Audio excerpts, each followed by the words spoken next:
มาติดตามสภาพอากาศอัปเดตพื้นที่เสี่ยงภัยฝนตกหนักพายุฤดูร้อนที่เกิดขึ้นระหว่างวันที่ 29 เมษายน ถึงวันที่ 2 พฤษภาคมเด้อพี่น้องพื้นที่สีเหลืองสีฟ้าพื้นที่ที่คาดว่าจะมีพายุฤดูร้อนเกิดขึ้นโดยเฉพาะทางอีสานตอนบนก่อนแล้วก็ภาคเหนือทางเชียงรายเชียงใหม่แล้วก็ทางสปป.ลาวแนวนอนเลยแนวยาวกวางมาเลย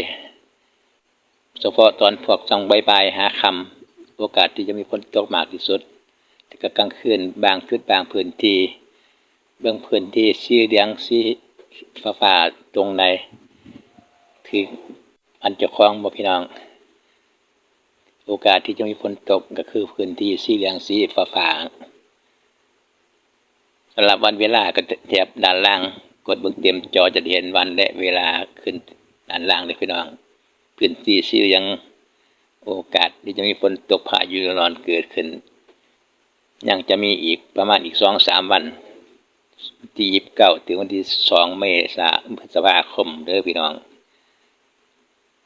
เบิ่งพื้นที่เจ้าของบ่มีว่าโอกาสที่ฝนตกเต็มตกทั่วไปเด้อพี่น้องตกเฉพาะหมู่บ้านอำเภอตำบลน้อยๆตำบลเล็กๆบ่ได้ตกทั่วไปนี่อีสานตอนล่างนี่ทั้งภาคกลางภาคตะวันออกวันที่2เบิ่งแถบวันเวลาด้านล่างว่ามันเวลาเท่าใดบ่ได้แม่น 100% เด้อพี่น้องเป็นแนวทางก็คืออัปเดตพื้นที่เสี่ยงภัยพายุฤดูร้อนนี่สีแดงๆแถวจังหวัดน่านรางวันที่2เสาร์ที่2บ่ายๆพื้นที่สีแดงนี่โอกาสมากที่สุดเลยพี่น้องป้องไปเลยช่วงนี้พายุฤดูร้อนยังบ่จบทั้งสิ้นยังมีมาทุกมื้อทั้งฝั่งไทยและฝั่งสปป.ลาวก็โดนหนักพอสมควรแต่ละพื้นที่ที่พายุพัดผ่านเบิ่งเส้นทางที่คาดว่าจะเจอพายุฤดูร้อนระหว่างวันที่29เด้อพี่น้อง29 เมษายน ถึงวันที่ 2 พฤษภาคม 2019พื้นที่อีสานตอนบนภาคเหนือพื้นที่แถบตามภาพจำลองภาพโมเดลสีฟ้าสีเหลืองๆขาดหน้าตั้งแต่สปป.ลาวยาวลงมาทางอีสานตอนบนยาวไปถึงภาคเหนือรวมถึงไปถึงสปป.ลาวใต้พร้อมนี่คือเส้นทางว่าเส้นทางที่คาดว่าพายุฤดูร้อนจะพัดผ่านพื้นที่ตรงไหนอำเภอใดจังหวัดใดก็เบิ่งตามภาพ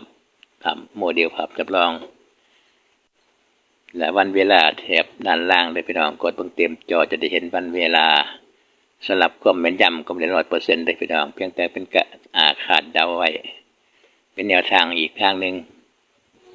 สำหรับพื้นที่คาดว่าจะโดนพายุฤดูร้อนพัด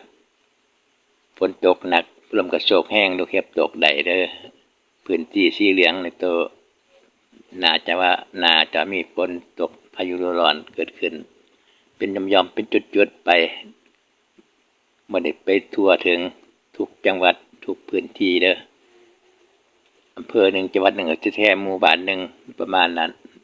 ตามพื้นสีฟ้าๆแล้วตัวนี้แถวอีสานถึงยอดถึงกรุงเทพมหานครภาคกลางเลยวันที่2วันเวลาอยู่แถบด้านล่างกดเบิ่งเวลาเตรียมจอจะได้เห็นวันและเวลาได้พี่น้องส่วนมากจะตกช่วงบ่ายๆหาค่ำกลางคืนฝนก็จะลดปริมาณลงอันนี้แถวภาคเหนือวันที่2แถวจังหวัดน่านพื้นที่สีแดงส่วนวันเวลาอาจจะบ่แน่นอนบ่ได้ตรงเป๊ะเด้อพี่น้องอาจจะคาดเคลื่อนวันและเวลาเด้อพี่น้องสถานที่นำอันเพียงแต่เป็นแนวทางซื่อๆแต่ก็มีความเป็นไปได้ถึงหลายเปอร์เซ็นต์สำหรับการอัปเดตติดตามสภาพอากาศวันที่29 เมษายนขณะนี้ที่มองเห็นอยู่ข้างบนเทปสีเหลืองสีส้มสีแดงมีสีขาวๆกำกับนั่นคือ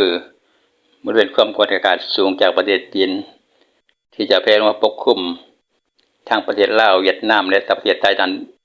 ภาคอีสานตอนบนวันที่29-30 เมษายนความกดอากาศสูงแผ่มาปกคลุมภาคอีสานสปป.ลาวความเย็นมาปะทะกับความร้อน จะเกิดเป็นพายุฤดูร้อนขึ้นทางภาคอีสานตอนบนก่อนแล้วภาคเหนือและสปป.ลาวเส้นโค้งๆขาวๆเส้นความกดอากาศสูงจะแผ่ลงปกคลุมวันที่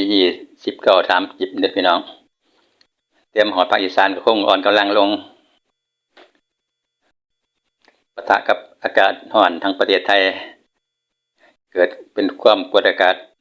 ต่ำขึ้นปะทะกับความเย็นพายุฤดูร้อนจะเกิดขึ้นเด้อพี่น้องวันที่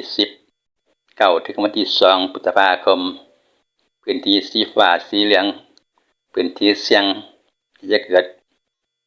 ฝนตกลมกระโชกแรงพายุฤดูร้อนเกิดขึ้นได้ในแนว